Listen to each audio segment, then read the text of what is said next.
इसे जिन्नादि सुविधि करितार धरमी धुरंधरि परम गुरु नमो आदि अवतार नमो आदि अवतार नमो आदि अवतार।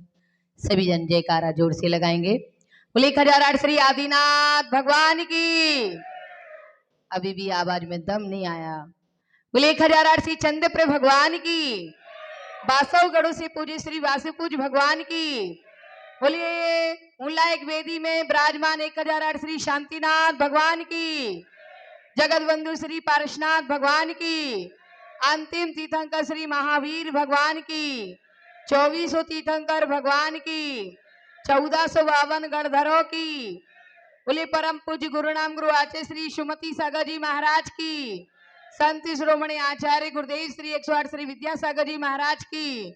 सप्तम पट्टाचार्य आचार्य गुरुदेव श्री विवेक सागर जी महाराज की। समस्त आचार्य वृंद की। समस्त मुनि राजों की। बोले परम पूजनीय धर्म रक्षिका आर्यका श्री 105 विपुलमती माता जी की। करुणामयी जिन धर्म की।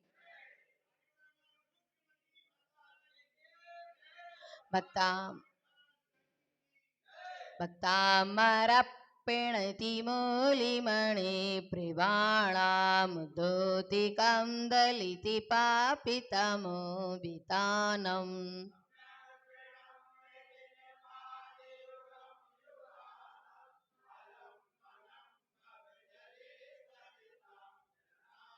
यः संस्तुता सकले वाङ्मय तत्त्वबोधादुद्भूतिबुद्धिपटुभि सुरलोके नाथै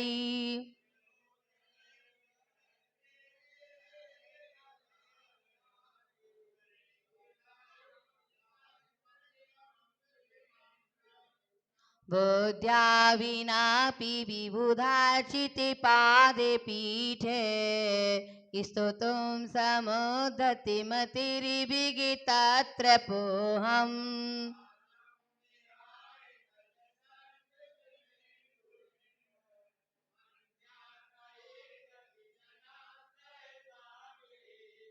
भक्तुं गुणान् गुणिसमुद्रिश सांख्य कान्तान् कस्ते क्षमासुरि गुरु प्रतिमोऽपि बुद्ध्या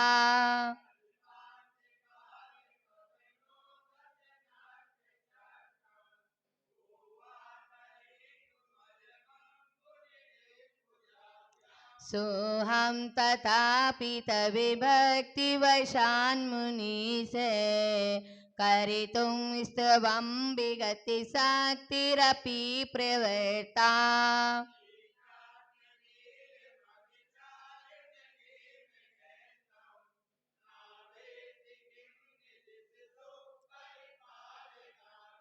अल्पश्रुतं श्रुतिवतां परिहासि धामे तुदि भक्तिरेव मुकिरी कुरुते बलान् माम्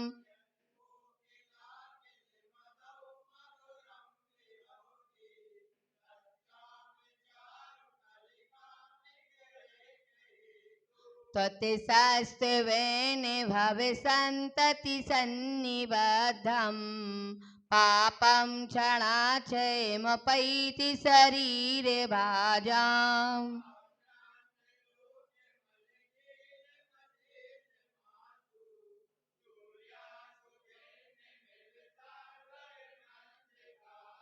मतिवेति नाति तविशस्ति वनं मयेदे मारभ्यते तनुदियापि तव प्रभावात्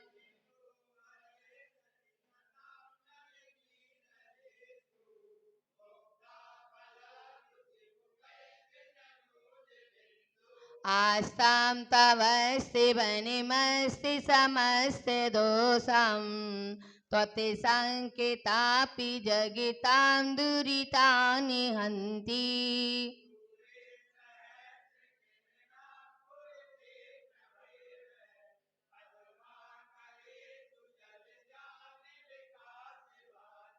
नात्याद्भुतं भुवन भूषण भूतिनाथे भूतैर्गुणैर्भुवि भवन्तिमविष्टुवन्तः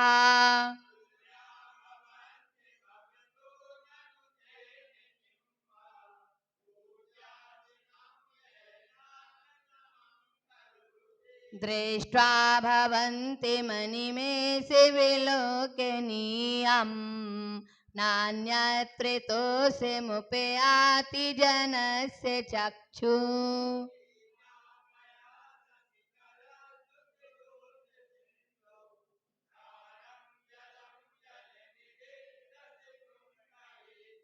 यही शान्तिरागिरुचिविपरिमाणुविश्वम् निरिमापितस्त्रिभुवनैकिललामे भूते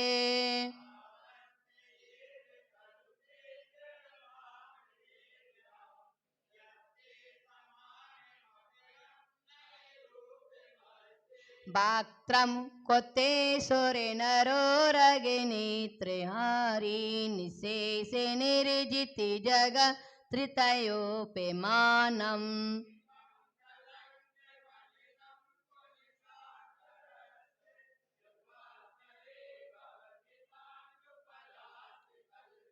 संपूर्ण मंडली शशांकी कला कलापे शुभ्रागुणासि तिरुभुवनं तोलंघयन्ति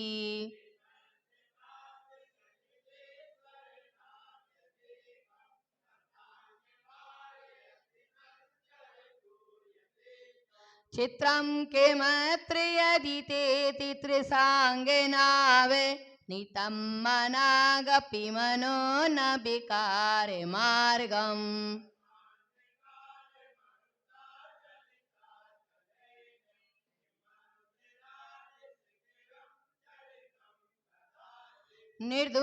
निर्धूमवर्तिरपि वरिजिते तैलपुरा कृष्णं जगत्त्रयमिदं प्रकटीकरोषि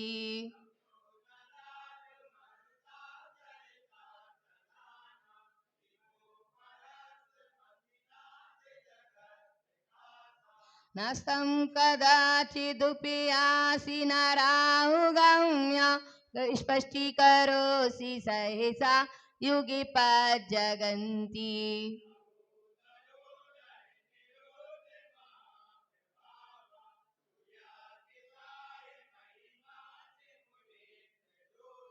नित्योदयं दलितमोहिमान्धिकारं गम्यं नरावदिनशिनवारिदानाम्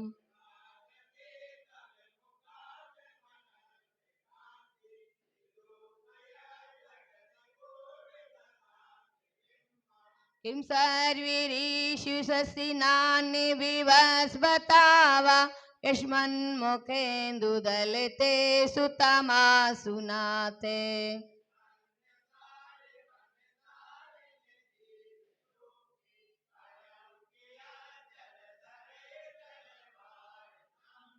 ज्ञानं यथा तुयि विभाति केतावकाशं नैवं तथा हरिहरादिषु नायकेषु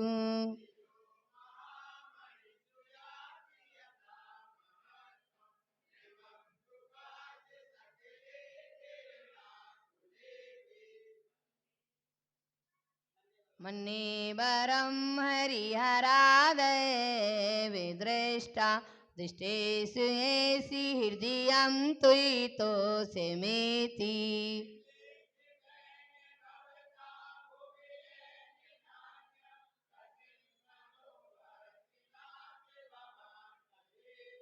बोले आदिनाथ भगवान की आचार्य मान तुंग मुनिवर की भक्तंबर महास्तोत्र की पूज्य गुरुदेव श्री विवेक सागर जी महाराज की समस्त आचार्य मुनिराजों की परम पूजनीय धर्मरक्षी कार्यक श्री सुपंच विपुलमती माता जी की करुणामयी जिन धर्म की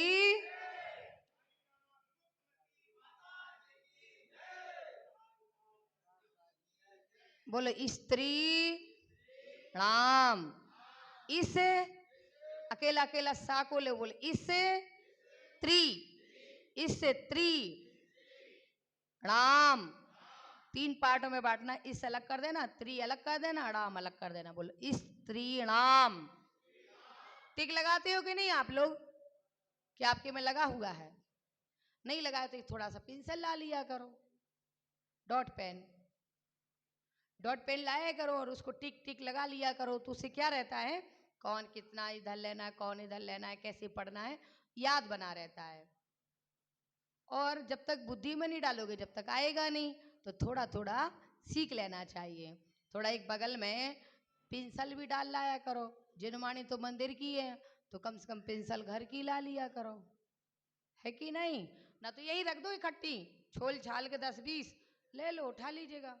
क्योंकि आजकल सबको रेडीमेड व्यवस्था चाहिए, ऑनलाइन सब इधर आ जाए, सब्जी वाला भी घर के दरवाजे आ जाए और पैकेट में ऊपर भिजा दे वे हैं।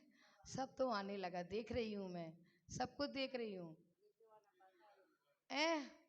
अब तो पता है चबाने का भी मशीन आने लगेगा, सीधा गले में रखो गटक के चला जाएगा।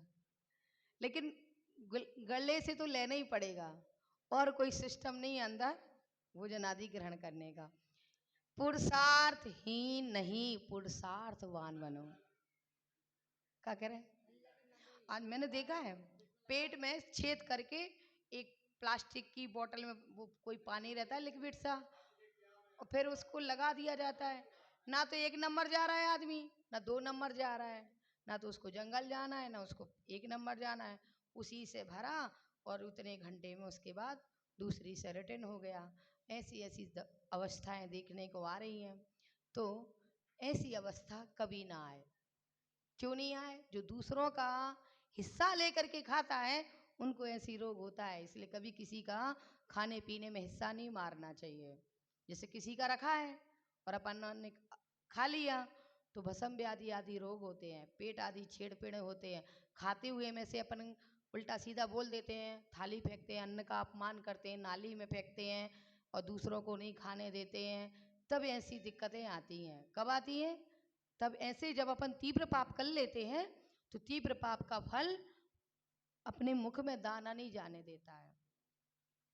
अगर कोई खा रहा है, हमने क्या कर दिया, उसको नहीं खाने दिया, भले तुम्हारा था, क्या था, तुम्हारा था, लेकिन वह खा रहा था, चाहे वो जानवर आदि हो, चाहे पशु पक्षी आदि हो, चाहे वो कोई इंसान आदि हो, कोई भी हो, तो हम क्या कर लेते, छीन लेते हैं।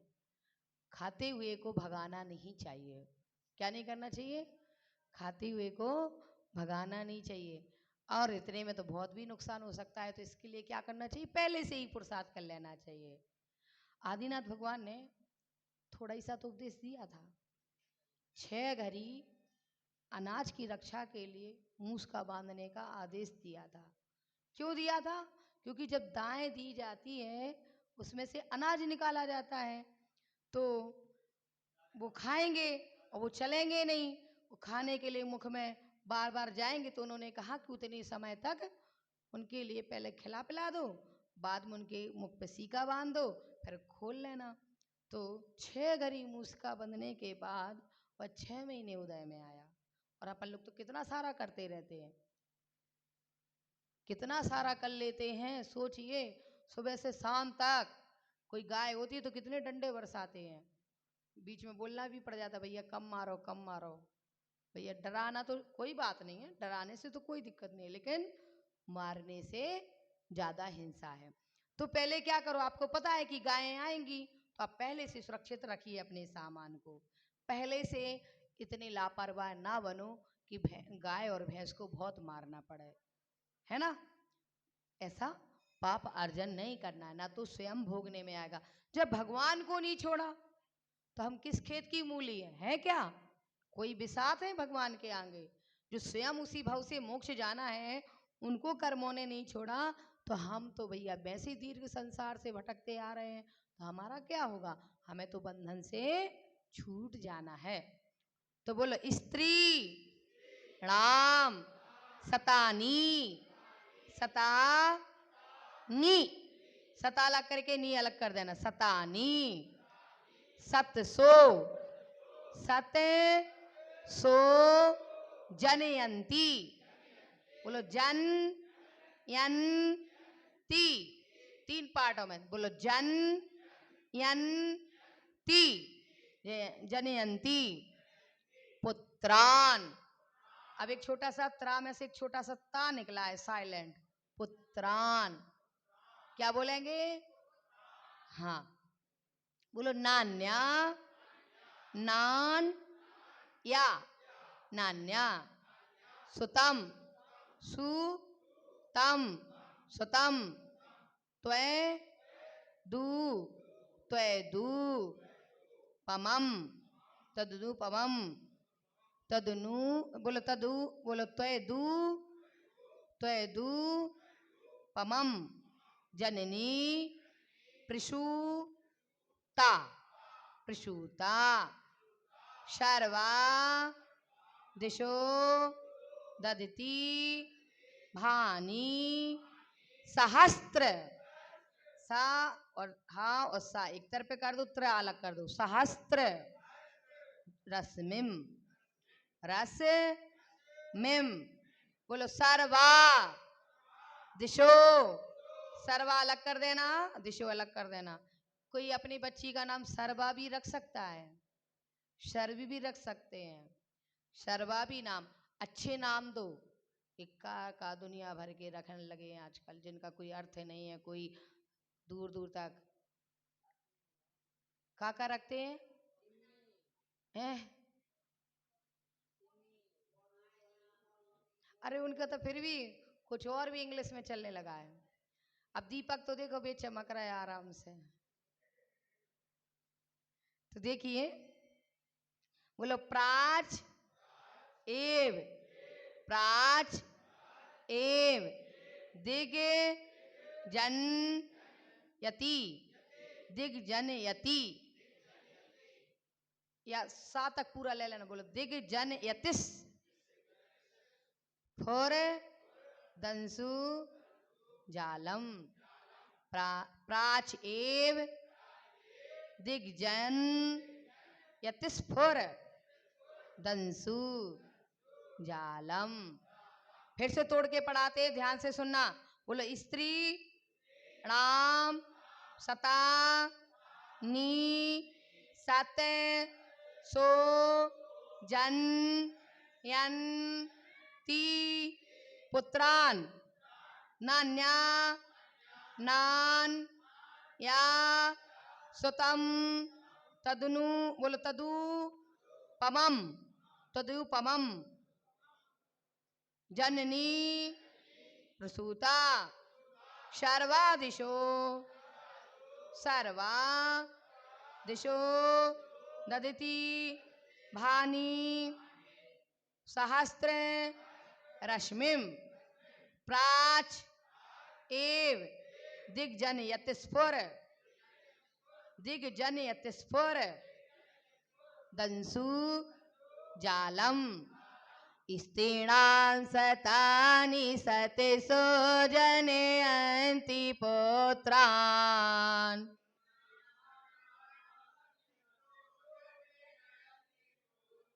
नान्या सुतं तदुपमं जननी प्रसूता,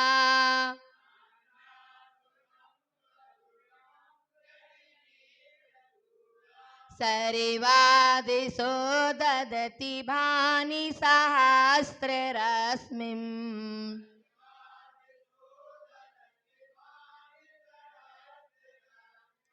प्राचे विदिग्जनयति स्फुरिदंसु जालम्,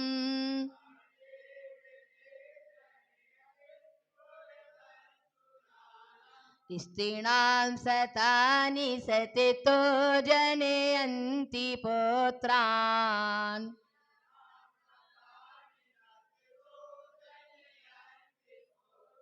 नान्या सुतं तदुपमं जननी प्रसूता,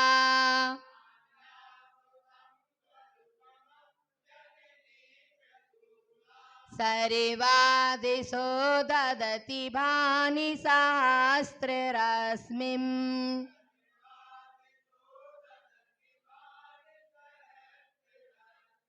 प्राचे विदिग्जनयति स्फुरिदंसुजालम्।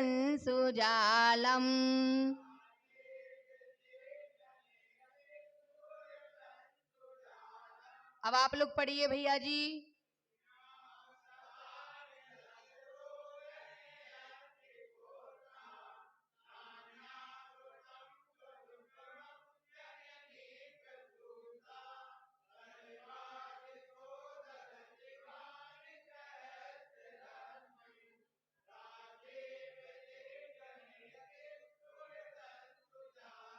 अब आप लोग पढ़िए।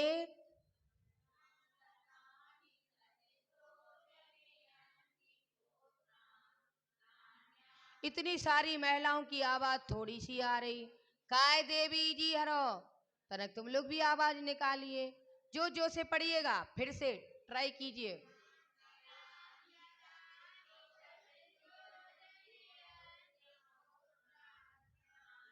1 मिनट स्टॉप दियर। अब पढ़ो एक साथ।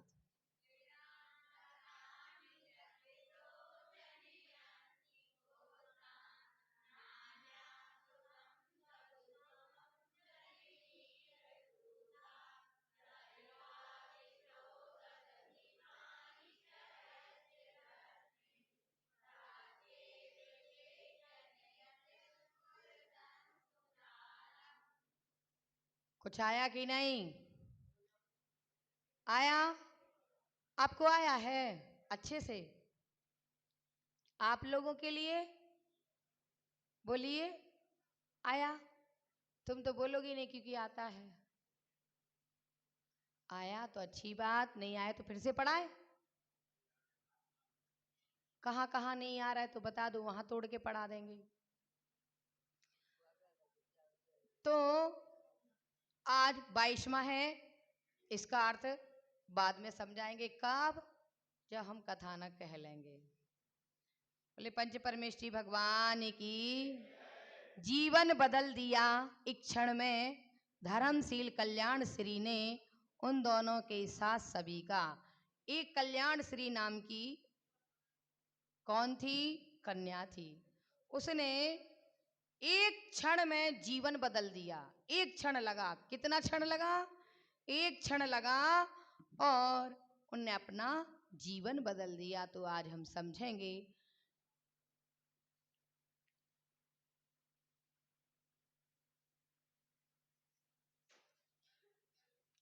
ये मानव इस संसार में जन्म लेता है। मानव क्या करता है? इस संसार में जन्म लेता है, या यूं कहो कि ये जीव इस संसार में जन्म मरण करता है। तो ये सर्वप्रथम अपनी जन्मदात्री स्नेहमयी ममता और समता की साकार मूर्ति माँ के संपर्क में आता है। सीधा संबंध किससे हो जाता है? जैसे इस संसार में आना होता है तो माँ के गर्भ में चला जाता है, सीधा संबंध होता है। और साकार मूर्ति माँ के गर्भ में ही वृद्धि को प्राप्त होती है। बड़ा पहले माह में कल कल की व्यवस्था है। किसकी व्यवस्था है? कल कल।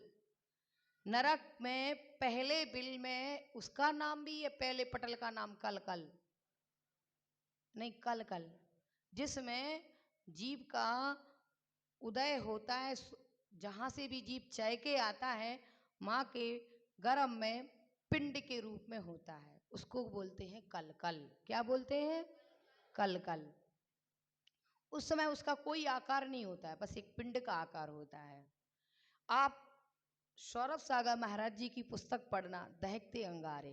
पुस्तक का नाम क्या है?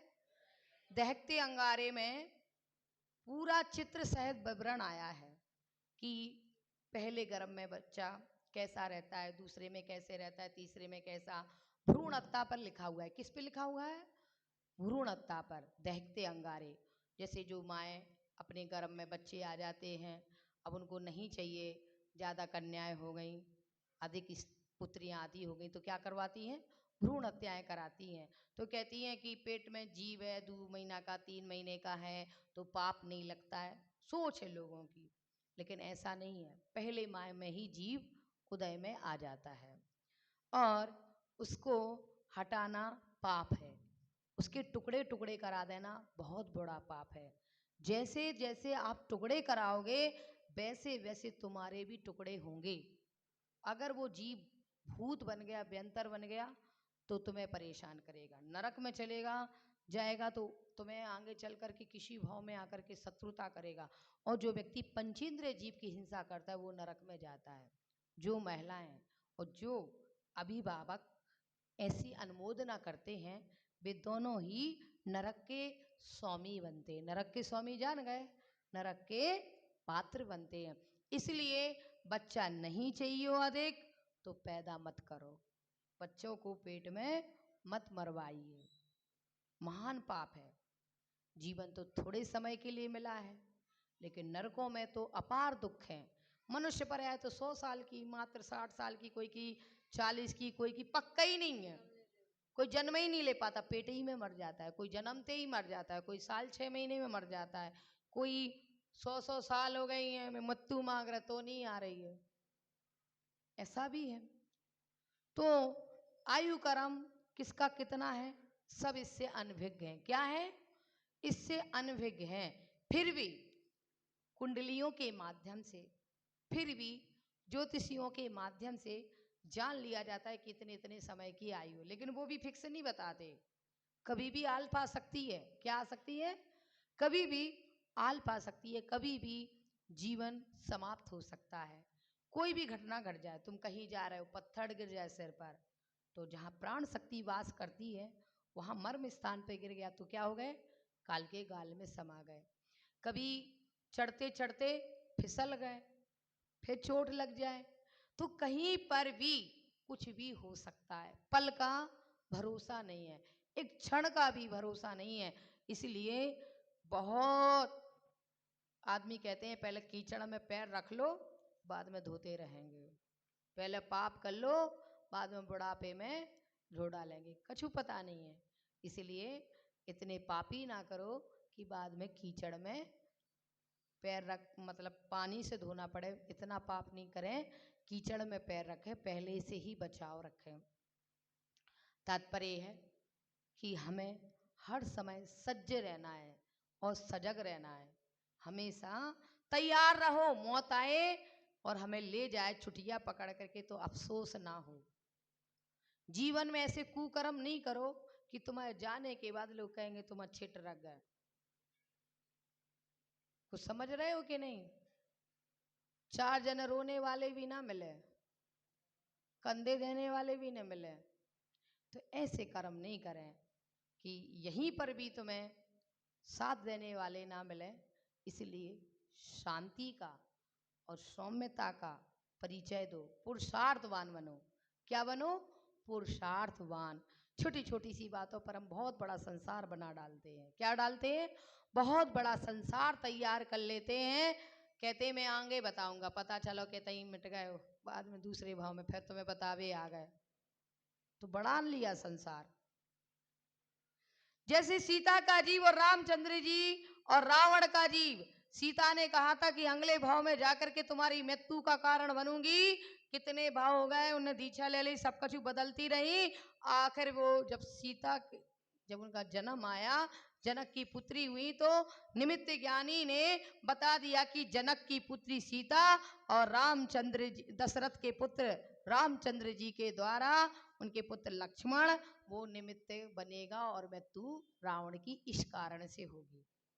तो हर कार्य आए थे मारने के लिए, जनक के लिए और दशरथ के लिए। तो दोनों के कृत्रिम पुतले 7वें मंजिल पर रख दिए गए थे, उनमें लाक्षागृह खून आदि की व्यवस्था कर दी गई थी और वे माता पिता उनके वे दशरथ जी और जनक जी बाहर चले गए थे अपने प्राणों को बचाने के लिए, देश विदेशों में भटक रहे थे भेष बदल करके।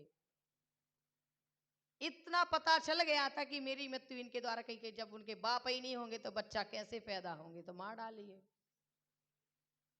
लेकिन होनी तो होनहार होती है, बलवान होती है कहते हैं जिस जीव को जहाँ का दाना पानी लिखा है वहीं जाएगा, वहीं बुद्धि बनेगी, वहीं ठहरेगी, वहीं व्यक्ति को अच्छा लगेगा। समझ रहे हो कि नहीं? जीव को सब जगह अच्छा नहीं लगता है, जहां उसका निमित्त बैठा हुआ है वहीं पर उसे अच्छा लगता है। जिसकी कड़ियां जिससे बंधी हैं वहीं जाता है, जिसने जिसका लेन देन लिया। इसलिए मत करो कि हम तुम्हें आगे बताएंगे, आगे मिलेंगे। अरे क्या पता, हम तो जाके ना मिलो तो बढ़िया है, यही हमारे जीवन की तीसरी हो, अब जन्म मरण नहीं करना पड़े। क्या नहीं करना पड़े? अभी मिले तो इतना दुख दिया, एक मिनट सुनो, अभी मिले तो इतना दुख दिया, आगे मिलोगे तो कितना दुख दोगे? इससे दूना दोगे। इसलिए भैया यहीं पर समाप्त है, हमें संसार नहीं बढ़ाना है। इसलिए कभी मत कहना किसी से कि हम आगे देख लेंगे, हम तुम्हें आगे बताएंगे। कुछ मत रखना ऐसा भाव, कुछ पता नहीं। तो कह रहे हैं कि ये माँ के गर्भ में यह बच्चा आता है, संपर्क में आता है, माँ की संगति में आता है, माँ की संगति में रहकर माता के द्वारा ही लालन पालन होता है। माँ के ही गर्भ में आता है, माँ से ही उत्पन्न होता है, माँ से ही फिर लालन पालन किया जाता है। जन्मदात्री कौन कहलाई? कौन कहलाई? माँ। और कुछ माताएं आज भवी काल में और पंचम काल में, चौथे काल में भी दुष्टा थी। पैदा होते ही बच्चे को मार के खा गई और आकाश में उड़ गई विद्या के चक्कर में। मैंने शास्त्र पढ़ा, किसका? प्रभंजन चरित्र। कौन सा चरित्र पढ़ा? प्रभंजन। उसमें मतलब ऐसा विवरण आया, एक की शादी हुई तो वो किसी के पास जाती थी, तो उसने कहा कि इस मंत्र को सिद्ध कर लो, मंत्र सिद्ध तभी होगा तुम जब अपने जीवित बच्चे को फाड़ के खा जाओगी। तो उसने मंत्र विद्या के चक्कर में, आकाश के उड़ने के चक्कर में अपने पैदा होते बच्चे को मार करके खा गई और आकाश में उड़ गई। ऐसे ऐसे विवरण मिलते हैं, बड़ी हृदय कब जाता है जब माता ही कुमाता हो जाए, रक्षक ही भक्षक हो जाए, तो फिर कौन करेगा पालन पोषण? तो जब शास्त्रों में देखते हैं उठा करके दिल दहल जाता है। जब मैंने एक और महाभारत पढ़ी, एक और महाभारत आपने कभी पढ़ी कि नहीं पढ़ी? इतना मोटा शास्त्र है, एक और महाभारत। उसमें जैसे अभिमन्यु के बारे में आया, हमने तो पढ़ना ही बंद कर दिया। हम तो पढ़ ही नहीं पा रहा, रोना चालू। इतने घुस गए थे उसके अंदर कि मतलब उसको दर्द हो रहा है कि मुझे हो रहा है, ये पता ही नहीं कर पा रहे थे। तो हमने कि रुक जाएं, क्योंकि इनमें हमें वो नहीं होना है, आंतरिक संबंध नहीं, ये तो संसार है, परिभ्रमण चलता रहता है। कहने का तात्पर्य कि उसे इतने बुरे तरीके से मारा गया था, जब मारा गया होगा तो कितनी वेदना होगी। जब पढ़ने वाले को इतनी हृदय विदारक हो रहा है, तो जब आप पद्म पुराण पढ़ें, आप अब है ना, आप लोग स्वाध्याय तो करते हैं लेकिन मन लगा के नहीं करते, तो कोई असर नहीं होता है। क्या नहीं होता है? असर नहीं होता है। लेकिन पिक्चर और टीवी देखते हो तो जरूर कहते हो, एक दूसरे खलनायक नायक को मारते, अच्छे मारा, अच्छा पिटा, उसने ऐसा किया, अनुमोदना चल रही है। क्या चल रही है? अनुमोदना। तो कहने का तात्पर्य है कि अच्छे महापुरुषों के शास्त्र पढ़ो, टीवी में ना लगा करके अपना समय किस में लगाओ? स्वाध्याय में। मनोरंजन के साधन थोड़े होना चाहिए। क्या होना चाहिए? थोड़े। और आत्म कल्याण के लिए ज्यादा तत्पर रहना चाहिए। जरूरी समय समय पर अपने कार्य को करें। तो कह रहे हैं कि माता के द्वारा अच्छे संस्कार दिए जाते हैं, बच्चे के लिए सत्संस्कार दिए जाते हैं। बच्चा सर्वप्रथम अपनी माँ से शिक्षित होता है। किससे शिक्षित होता है? माँ से। माता उसकी प्रथम गुरु बनती है। सत्य है, एक शिक्षित सुसंस्कारों से संस्कारित हुई माता अपने बालक को जितना सुंदर सद शिक्षा से शिक्षित करती है, उतनी अच्छी शिक्षा सैकड़ों, हजारों, लाखों शिक्षक भी नहीं दे पाते। कहते हैं कि 1000 उपाध्याय हो तो भी वो ज्ञान नहीं दे पाएंगे जो एक माता दे देती है अपने बच्चे को। क्योंकि माँ ऐसा शब्द है, जहां पर बच्चा गोदी में जाता है माँ की, तो उसे दुनिया की सबसे बड़ी सुख शांति मिलती है, परम संतोष। कहीं चुप नहीं हो रहा होगा तो माँ की गोदी में जाकर के बच्चा शांति को महसूस करता है। ये है आत्म स्पंदन, खून का स्पंदन बहुत तगड़ा होता है। ये पुद्गल परमाणु भी बड़ी ताकत रखते हैं। पुद्गल परमाणुओं में बड़ी विचित्र स्थिति है। एक माँ को अपने बच्चे का दर्द महसूस हो जाता है, इधर बैठे तुम किसी दूसरे व्यक्ति को भी गाइडेड कर सकते हो। यहाँ तुम बैठे हो और रैकी अगर विद्या जानते हो तो अपने में सिंबल डाल करके उसके मस्तक में सिंबल डाल करके आप कांटेक्ट संबंध स्थापित कर लोगे। अगर वह परीक्षा पेपर दे रहा है, भूल रहा होगा तो उसको गाइडेड हो जाएगा और वह पेपर में सही लिख करके आ जाएगा। बरसते उसको पुरुषार्थ करना पड़ेगा, ना को रैकी सीख ले तो पुरुषार्थ कुछ भी नहीं करें। सो विद्या आने लगी तो परिश्रम ना करें। अरे माता जी का आशीर्वाद मिल गया तो अपन को पढ़ने की क्या जरूरत है, ऐसा नहीं चलेगा। क्या चलेगा? परिश्रम वालों को ही आशीर्वाद फलित होता है। परिश्रम वालों को ही क्या होता है? आशीर्वाद फलित होता है। उनको ही सुर विद्या होती है, उनको ही रैकी विद्याएं, उन्हीं को ही आत्मिक विद्याएं सफल होती हैं जो पुरुषार्थवान होते। परिश्रम करने वाले नहीं है तो फिर विद्या क्या करेगी?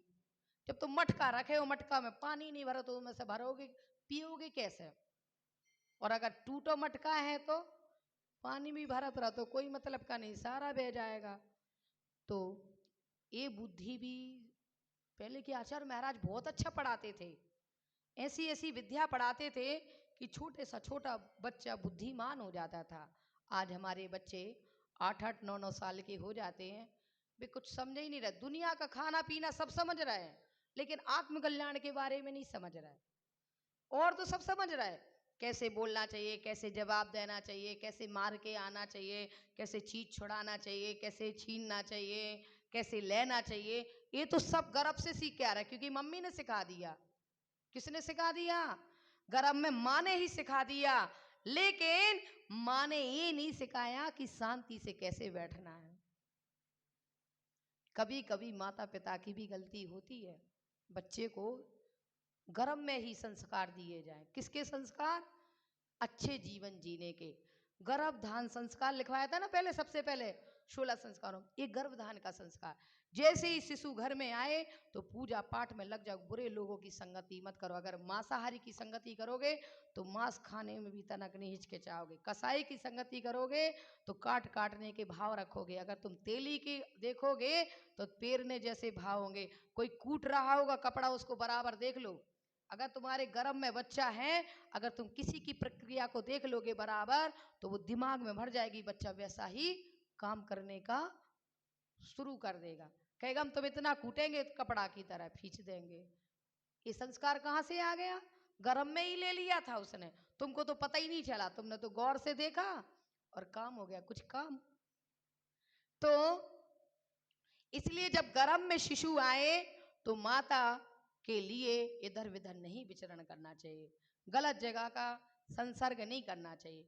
पूजा स्थल पाठ आदि अच्छे संस्कार। वीर बनाना है तो तलवार चलाना सीखो। ढोलक मास्टर बनना है तो गर्भ में बच्चा है तो ढोलक बनना सीखो। अगर योगा प्राणायाम स्वाध्याय वीर महावीर बनाना है, सूरवीर बनाना है तो गर्भ में ही संस्कार दीजिए। 9 महीना फिर बच्चा पैदा होगा। आपको आदि तो थोड़ा बहुत समझाना पड़ेगा, बाकी बच्चा अपने आप स्ट्रांग होगा। आज के बच्चे कुशील क्यों होते? क्योंकि उनके माँ बाप जब गर्भ में बच्चा होता है ब्रह्मचर्य विधि का पालन नहीं करते, इसलिए बच्चे कुशील पैदा होते। उनको जन्म से ही कुशील होने का गर्भ में ही संस्कार मिल गया है। अब ये बातें आपको हम थोड़ा बता रहे हैं लेकिन हमको क्षमा कर देना, बताना भी जरूरी हो जाता है, सो बता देते हैं। बाकी मेरा कोई उद्देश्य नहीं है ऐसा बोलने का। तो कह रहे हैं कि माँ ही सबसे बड़ी गुरु है। माता पिता अपने बच्चे को अच्छी शिक्षा देते हैं। तो कह रहे हैं कि सैकड़ों शिक्षक, सैकड़ों हजारों लाखों शिक्षक यदि एक साथ मिल करके शिक्षित करना चाहें तो वे भी सभी शिक्षित नहीं कर सकते। माता से शिक्षा लेकर के वह मानव जब स्वयं अपने पैरों पर खड़ा होकर के अपने घर से निकल करके गली मोहल्ले बाजार आदि में पहुंचता है तो अनेक मनुष्यों के संपर्क में आता है, अनेक लोगों की संगति में आता है। वहां पर उसके मित्र भी बनते हैं। कौन बन जाता है जब बड़ा हो जाता है? तो सखा सहपाठी बन जाते हैं। कुछ तो शत्रु भी बन जाते हैं। कौन बन जाता है? कोई लोग शत्रु बनेंगे तो कोई लोग मित्र बनेंगे, स्वाभाविक है। अब कह रहे हैं कि क्या, जैसे जैसे लोगों के संपर्क में आएगा, जैसे जैसे लोगों की संगति करेगा, वैसे वैसे उसके गुण आते जाएंगे। सहज में ही सीख लेगा, ज्यादा कुछ नहीं सिखाना पड़ेगा। लड़ना भिड़ना ये सब नहीं सिखाना पड़ता है, सीख जाता है बच्चा, देखने मात्र से सीख जाता है। उसमें वैसे गुण सहज भाव से आने लगते हैं। यदि वह अच्छे लोगों की संगति में आता है तो उसमें अच्छे गुण आ जाते हैं। मानव को अपनी ओर आकर्षित करके उसे अच्छा और बुरा बना देती। कह रहे संगति में क्या ताकत है, संगति में क्या शक्ति है, मनुष्य को अच्छा और बुरा बना देती है, उत्थान या पतन करा देती है। अग्नि की संगति करोगे तो जल ही तो जाओगे, और बाहर शांति से बैठोगे तो बैठ ही जाओगे। तो तत्पर आपने अग्नि की संगति की सो जल रहे हो, और पानी की संगति थोड़ी की तो शांति पा रहे हो। अगर पानी इधर से तक ले लिया तो फिर ऊपर चले जाएंगे, ज्यादा ले लिया तो दिक्कत। तो कहने का तात्पर्य है कि हे महानुभावो, अब हमारा कथानक कल प्रारंभ होगा। चक्रेशपुर गांव का नाम क्या है, चक्रेशपुर में एक रतन शेखर नाम का बणिक पुत्र रहता था। चक्रेश्वर गांव में एक बणिक पुत्र रहता था जिसका नाम था रत्न शेखर। क्या नाम था, उसके बारे में कल बताएंगे। देखो कथानक भी अपनी बुद्धि को परिवर्तित कर देते हैं। कथानकों के माध्यम से व्यक्ति जल्दी सुधर जाता है, डायरेक्ट कहने में नहीं सुधरता। स्वयं को भी शिक्षा मिलती है। कथानक के माध्यम से दो काम होते हैं, एक तो स्वयं सुधर जाते हैं, एक दूसरों को भी सुधार दिया जाता है। तो है ना उपकारी। तो कह रहे हैं जिनवाणी है सैनी, असैनी होकर के भी सैनी है जिनवाणी, ये है इसकी कला। तो जिनवाणी माँ महान उपकारी, ऐसी द्वासंग जिनवाणी माता के चरण कमलों मेरा कोटि कोटि बार वंदन।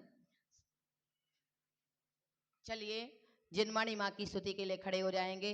जिनवाणी के ज्ञान ते सूझे लोकालोक,